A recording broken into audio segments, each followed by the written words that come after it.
Hello everybody, welcome to the intermediate class at the LA Chess Club. Mick is the director and also the host.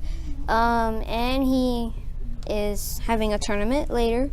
But for now, we're going to have a class and I am going to be teaching. My name is Trey. For all YouTubers, please like and subscribe. And leave a comment in the section below. Okay, so I already showed a game before, but Brian was late, so we had to wait till the second game. This game I played against Willis Kim, who is a very good player. He wants to become a master someday, and that's his goal, and he'll probably do it this year. His rating is 2100, while I'm a low 1765. Okay, but in this game I got lucky. The reason I said I got lucky is because I won. If you had tuned in, well, if Brian had came here 10 minutes earlier, then you would have been able to see my game against National Master Robert, which ended in a draw. So, hey, I'm not too bad, right? Okay, I played e4. Add white. He played c5. Knight f3, d6, d4, and we traded. And he played knight f6, knight c3, then g6, and okay, this is his favorite system, aka the dragon. But he uses it as his main weapon, and has won some pretty decent games with it. The most notably to me being a 17 move miniature. I resigned after move 17. But okay. That's when I didn't know this line as well as I do. I almost always play these moves. In a previous game, he played knight g4, and then I responded with bishop b5 check. You will also be able to see that game in the, you should be able to scroll a little bit below, and you'll also see it. It's me analyzing my win over a 2101 rated opponent. He dropped like 3 points, so. Here, he played castles. F3, he was actually threatening knight g4. F3, knight c6, queen d2, bishop d7. So I castle queenside. It's obviously better than castling kingside. Rook b8. He plays this well. I was expecting rook c8 here. Apparently I had forgotten how much he played this. But yeah, rook c8 is more common, at least to me, because he's threatening to win a piece. So here I played king b1. I actually have the time for this move. If you played rook c8, I would have had to go bishop b3 because he would be threatening knight takes d4, queen takes d4, knight g4. Had this played against me in a blitz game. Queen d3, knight takes e3, queen takes e3, rook takes c4. However, that doesn't mean that my blitz is bad. It just means I need to work on it. Some people heard me h4 because I went over this line with Mac, and sometimes people push h4 as white. h4, h5. I play h4, g4, h5. Yeah, more solid with my lines. Okay, here he played knight e5, bishop b3, b5. Pretty tidy. He doesn't like pawn sacks. I think he's a materialist like me. Even though if he was a materialist, he wouldn't play Sicilian. At least that's what I've heard. If you're a materialist, never play the Sicilian dragon. I'm a materialist and I play the Sicilian dragon, so there you have it. Anyways, h4. Time to start attacking. I figure the light square bishop is worse than the dark square bishop in these lines, so I always trade it for the knight. Never, ever, ever, ever, ever, ever, ever. That's very important. Never let him get off this e3 bishop if you don't get off this g7 bishop. At least that's my advice. I'm sorry, what was that? Never let him trade your dark square bishop in the Sicilian dragon unless you get his dark square bishop. Because this piece is very, very, very strong when the dark square bishop is gone. So I actually let that happen in a game, but in that other game he messed up pretty badly. Funny thing is, it was against the same person.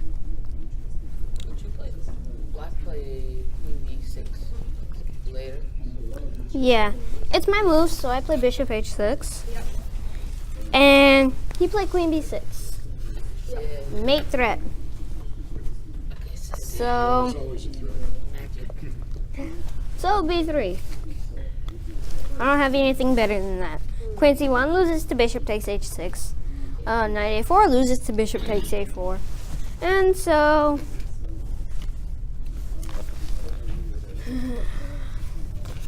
we're all happy, right? No. Okay, I'm not happy with this position. In fact, I actually thought it'd be my first loss since a year or two in this line against him.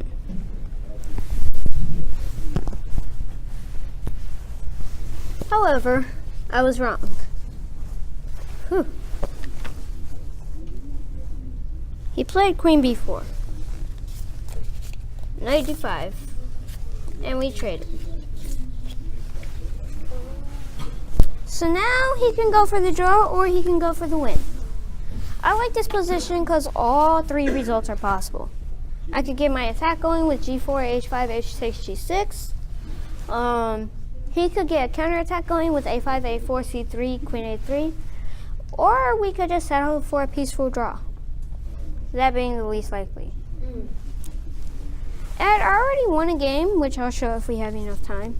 So we were both leading with 1 point, and this is a 3-round tournament. So if I won this game, then more than likely I would get first place. And okay, he played c3. Obviously he's trying to win. First of all, I'm 440 points lower rated than him. Second of all, I like black's position. Third of all, I'm 440 points lower rated than him. Oh wait, I already said that. Okay, but when you're higher rated, you just don't want to go for the draw. You just don't. A draw is almost as bad as a loss. Actually, it's half as bad.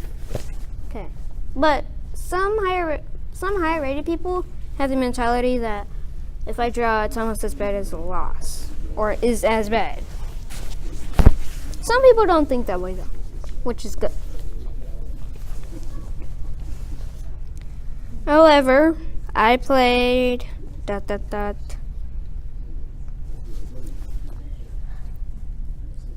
h5, and he played queen a3. I played queen c1, and we repeated moves, so that's not necessary to see. So he traded. Keep in mind that we repeated moves. That's very important.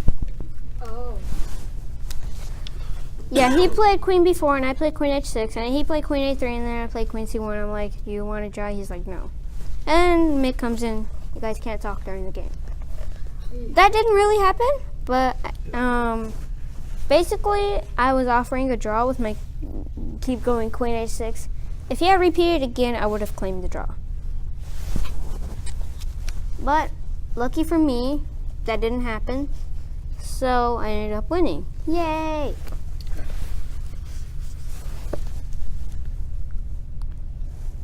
But here he played rook c8. Wait, I didn't write which rook. I'm assuming it's rook b to c8 though.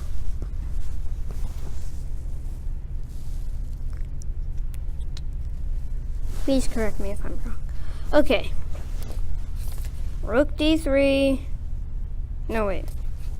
G4.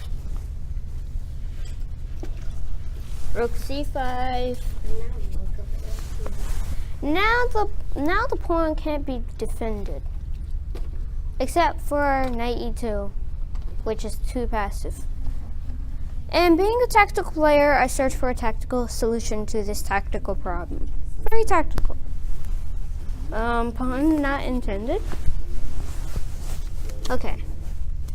But this is a tactical move, to say the least. But, okay. If rook takes d5, what happens?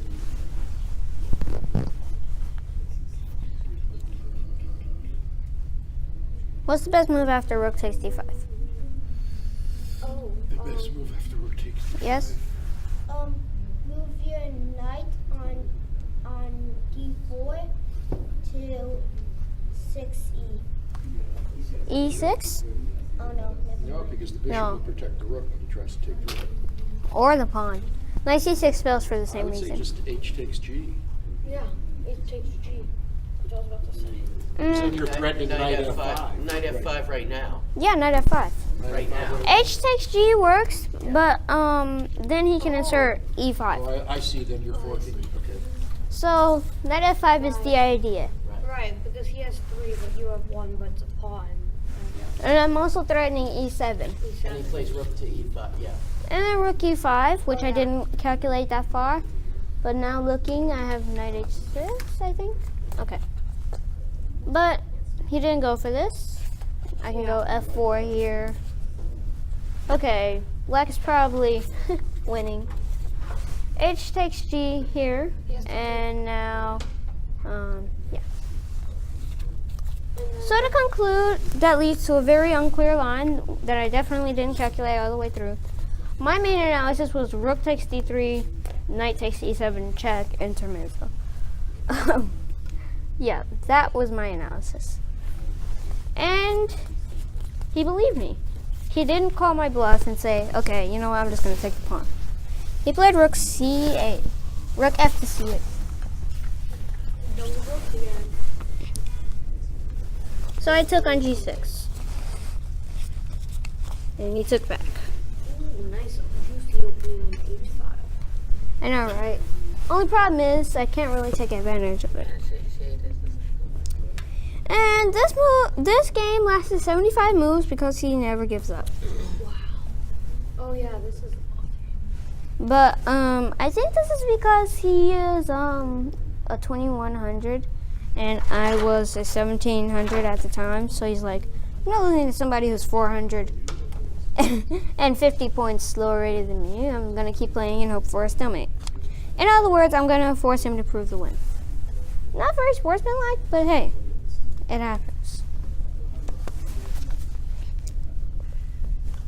Especially in rated games.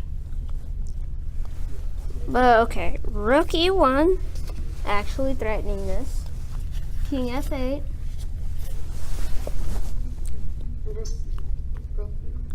D to e3. Rook h1. Ooh. Now if rook takes d5, now I have knight f5, which is a much stronger threat, which is rook h8 mate. However, he can call my bluff by sacking the exchange. Terrible. But again, he didn't call my bluff. Terrible for him. So he ended up playing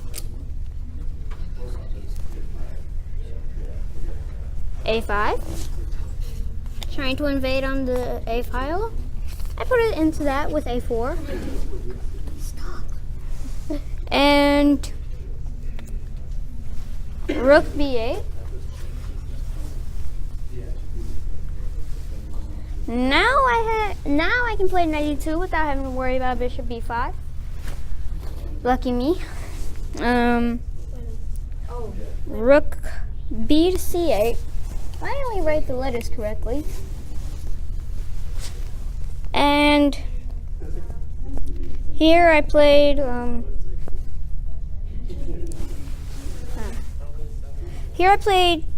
Is the check any good? knight g3.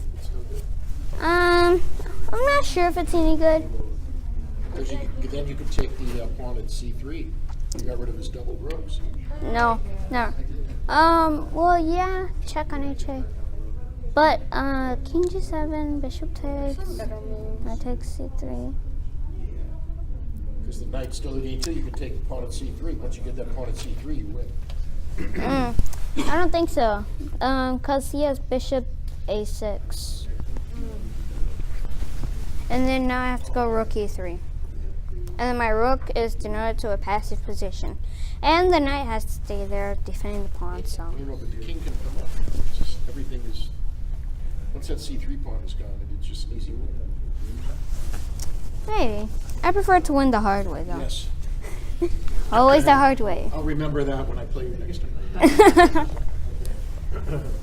I prefer to win the hard way. Okay, so back to the game.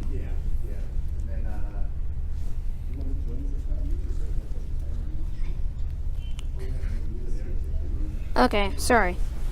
Rook 5 to c7. Now rook d to d1.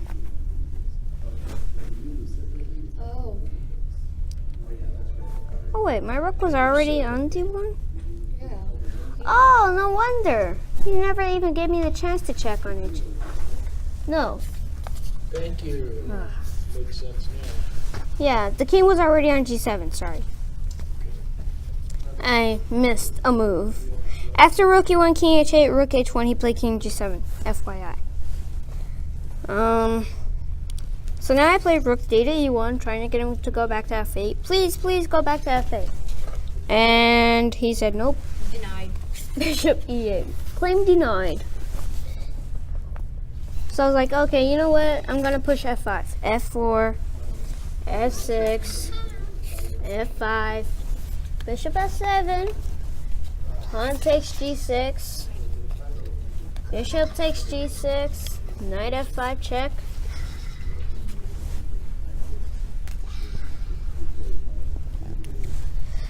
And here this gave me, he played king f7. This gave me the chance for a tactical, this gave me a chance for a tactic. Let me see if you can find it. I on purpose rejected this tactic. There's a really cute tactic here, but I rejected it because he has a nice counterattack. So let's see if you can find the tactic and the counterattack. Sorry, my words are a little jumbled. But let's see if you can find the tactic that is possible here for white and the counterattack that is possible for black. So you're playing team white and team black. I just hope that's not confusing.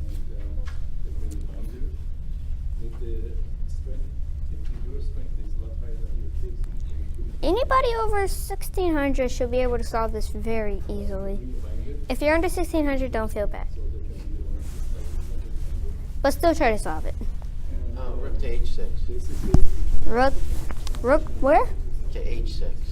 Rook h6, yes, bishop f5. The tactic involves the knight. Knight takes d6. Close. That's the second move. Knight takes e7. Oh, no, second move. Oh, okay. Let's see. Where can he go? Rook takes e7. Yeah, rook takes e7. Okay, I was close. I was thinking e7 or e6. Yeah, rook takes e7 check,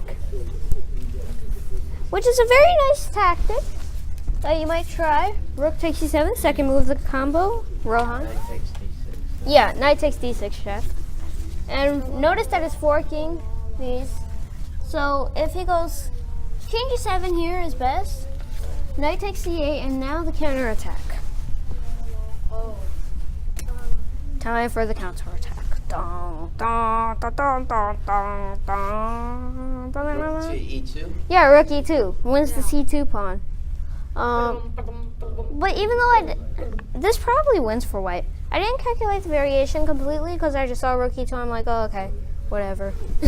But now I notice he has knight d6, and I have knight d6, rook takes e2 check, king d1, and suddenly the position isn't so clear. I'm gonna go back to f5. He has rook d2 check. There, you can just try to promote that pawn on d5. I didn't try, but Shake it up the board.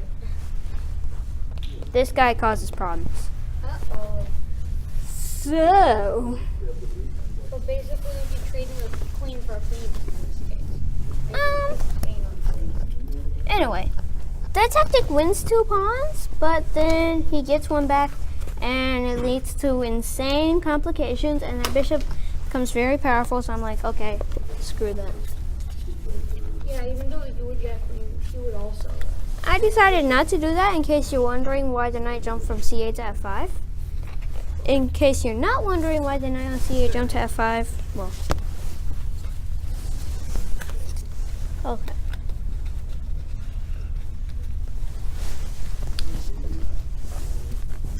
And here I played instead rook h2. Surprisingly enough, this still doesn't threaten rook takes c7. At least surprising for me. But because he always has rook e1 checkmate. But just to be safe, he decided to capture these bishops. Decided to trade the minor pieces. I'm not sure why. No, I'm just kidding.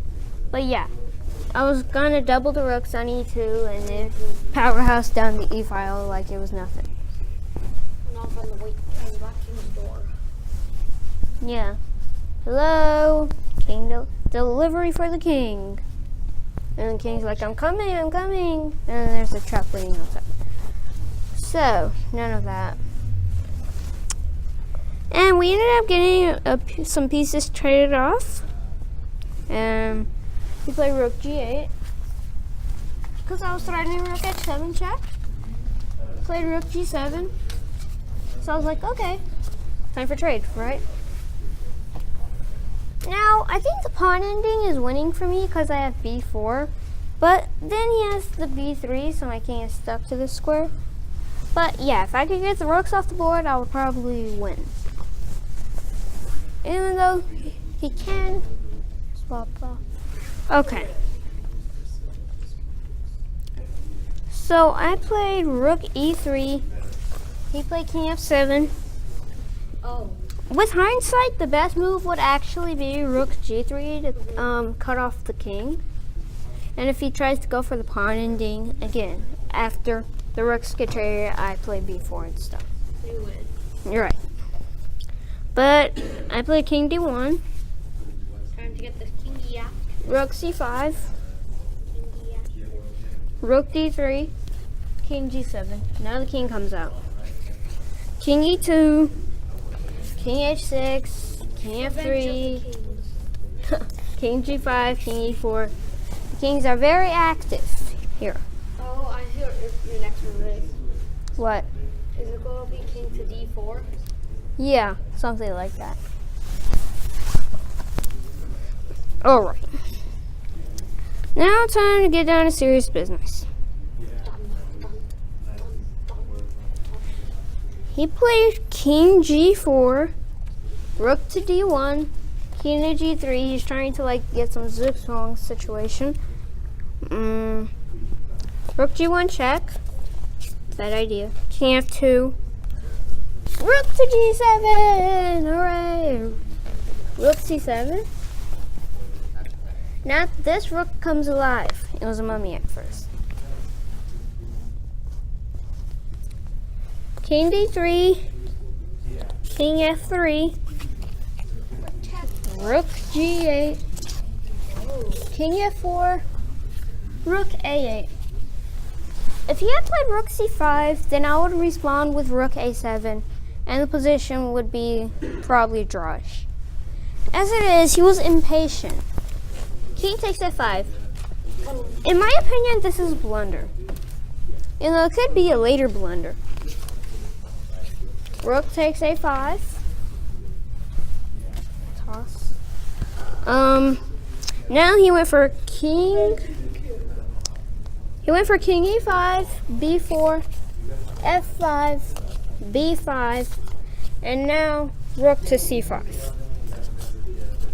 Now I remembered a game that also had these positions, but with king side pawns on the board and these queen side pawns, and there was a pawn on a6 and a pawn on b7, and white won that game. Rather artistically, I might say. And the rook wasn't defended. Here, can you find the winning move? After this move, white is definitely winning. Rook to a7. No, too slow. Try again. Black's gonna steamroll his pawn down the board and escort it to queendom if you don't act fast. Luckily for you, this pawn is one move faster than this pawn. And also the king is in the box.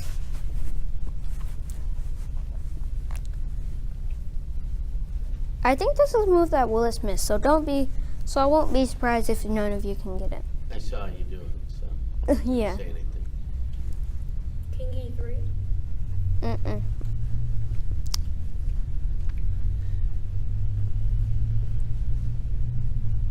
b6. Yeah. The The people at home were like shouting, B6, B6, B6. Okay, I'm just kidding. But yeah, I wouldn't be surprised if somebody at home or like somebody like Robert or somebody was watching this. He's like, what's taking them so long? B6, B6. Just somebody say B6. And then Rohan says, like, okay.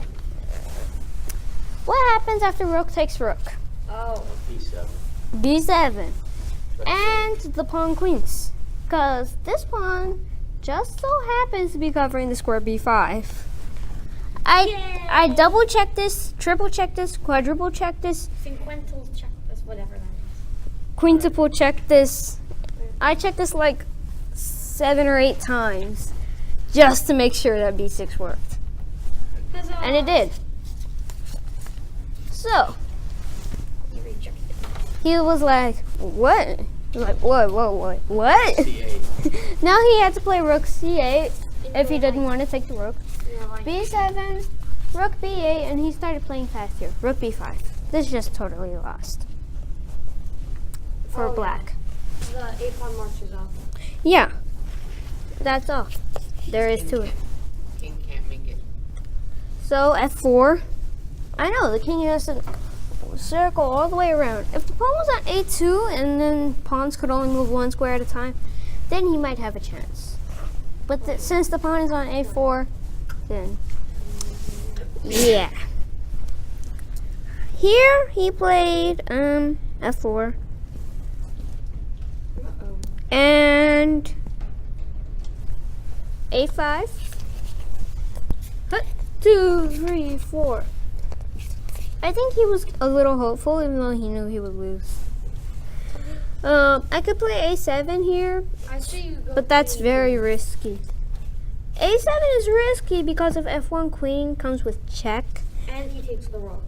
Well, if he goes queen takes b5, then I have a6 b8 promotes queen. But it's risky because See a queen versus queen with even amount of pawns.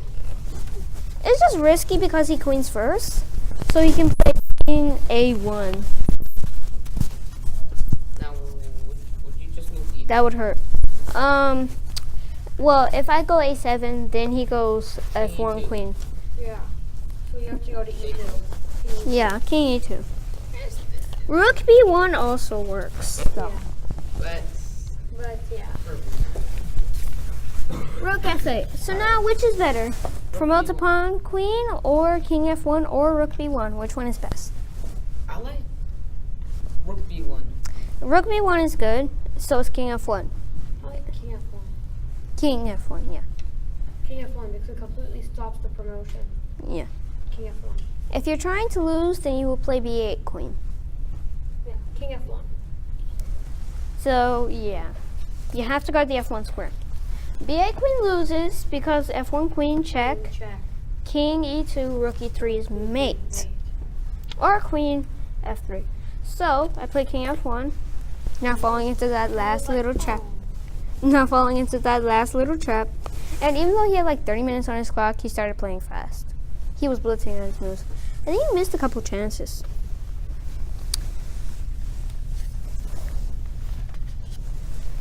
Rook h. Rook h8. I promoted to a queen. Yay. Might be over there. he played rook h1 check. King takes f2. Now, certainly, I could have ended the game very quickly. However, I decided to play on because I got a really cute diagonal mate that I think you might want to see. Okay, rook h2 check, king e3, king g3, rook takes g2, Last ditch, like random attempt. Oh, I see. queen h8 check, Yep. mundane, but still winning the rook. King c4, king e4. Now it won't be necessary to puzzle you guys on that. King d4, queen takes c2, Good time. e5, and now the opposite that you've all been waiting for. Well, the people that have talked to you about it. The e6 EP. Yay. In other words, I captured opposite. I definitely could have ended the game much faster. Just play queen d3. Queen e2 check, and you know. But I wanted to savor the moment. King c4, queen check, e7. Oh no.